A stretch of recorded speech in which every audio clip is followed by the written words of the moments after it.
वहीं उद्धव ठाकरे पर ज्योतिर्मठ के शंकराचार्य स्वामी अविमुक्तेश्वरानंद के पैरोकारी के बयान पर संत समाज ने विरोध जताया है। संत समाज इस बात पर स्वामी अविमुक्तेश्वरानंद से सवाल पूछ रहा है कि जब पालघर में संतों की पिटाई हुई थी उस वक्त वो कहां थे। साधु संतों ने शंकराचार्य के बयान को गलत बताया है। आपको सुनाते हैं कुछ संतों के बयान। जी देखिए, एक साधु, एक संत विशेष तौर पर किसी जवाबदार पदवी के ऊपर, वो भी उच्चतम जवाबदार पदवी के ऊपर बैठा हुआ व्यक्तित्व शंकराचार्य यदि इस प्रकार की बातें करते हैं तो ये मान करके चलिए देश काल परिस्थिति के अनुरूप उन्होंने वो कोई प्रतिक्रिया दी है या उनके विचार व्यक्त किए हैं।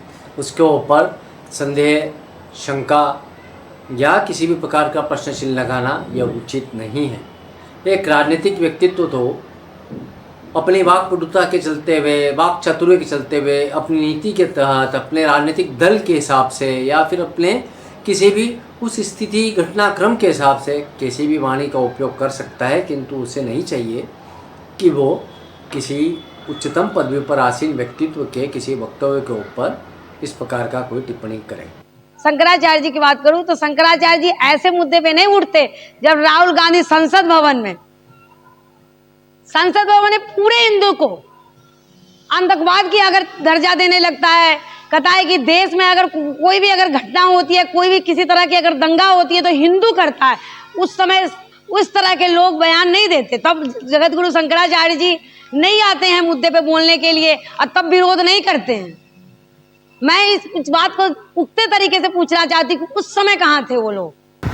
उद्धव ठाकरे जी एक ऐसे नेता हैं जिन्होंने जब महाराष्ट्र में हमारे दो संतों की निर्मम हत्या की गई, मोब लिंचिंग का हुआ, तो उन्होंने ना ही कोई ऐसी इंक्वायरी कराई, ना ही इस प्रकार का कोई प्रतिक्रिया व्यक्त की जिससे उन लोगों को न्याय मिल सकता। उनकी मृत्यु के उपरांत भी समाज को न्याय मिल सकता, संतों की महिमा को न्याय मिल सकता। संत हमारे इतना दुखी थे लेकिन किसी प्रकार की कोई सांत्वना नहीं दी गई, बजाय इसके कि उनकी जांच में सहयोग किया जाता, उल्टा असहयोग ही किया गया। इसलिए मैं आप सबसे एक ही बात कहना चाहूँगी कि जगत गुरु अविमुक्तेश्वरानंद जी आदरणीय हैं, सब चीज़ें ठीक हैं, लेकिन मैं भी उनका सम्मान करती हूँ।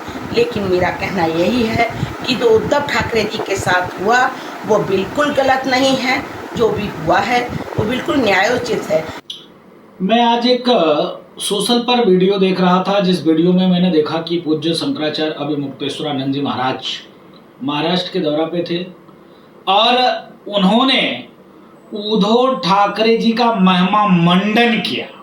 पहले बात तो पूज्य शंकराचार्य जी महाराज, आप किसी पार्टी की सदस्यता ले लीजिए। इतनी चिंता आपको है कि बीजेपी ने उद्धव ठाकरे के साथ विश्वासघात किया, आपने एक शब्द नहीं कहा कि महाराष्ट्र में पालघर में जब संतों की निर्मम हत्या हुई, पीट पीट के आतंकवादियों ने पूज्य संत को मार दिया, हत्या कर दिया, उस पर आपके एक शब्द नहीं आए, एक कमेंट नहीं आए। लेकिन आपको यह पीड़ा है कि कुर्सी पर उद्धव ठाकरे नहीं है, लेकिन आपको पूज्य शंकराचार्य हैं, आपको यह पीड़ा नहीं हुई कि संतों की इस प्रकार से निर्मम हत्या हुई और उस पर एक शब्द नहीं बोले। दूसरी बात, जिस प्रकार से सनातन को मिटाने का कुचक्र कोरोना, डेंगू, मलेरिया, टाइफाइड कहा जाता है और उद्धव ठाकरे जी उसी गोल में बैठकर ढाका लगाते हंसते हैं, इस पर चर्चा आपने नहीं किया। लेकिन आपको तकलीफ है कि उद्धव ठाकरे मुख्यमंत्री पद पे नहीं है।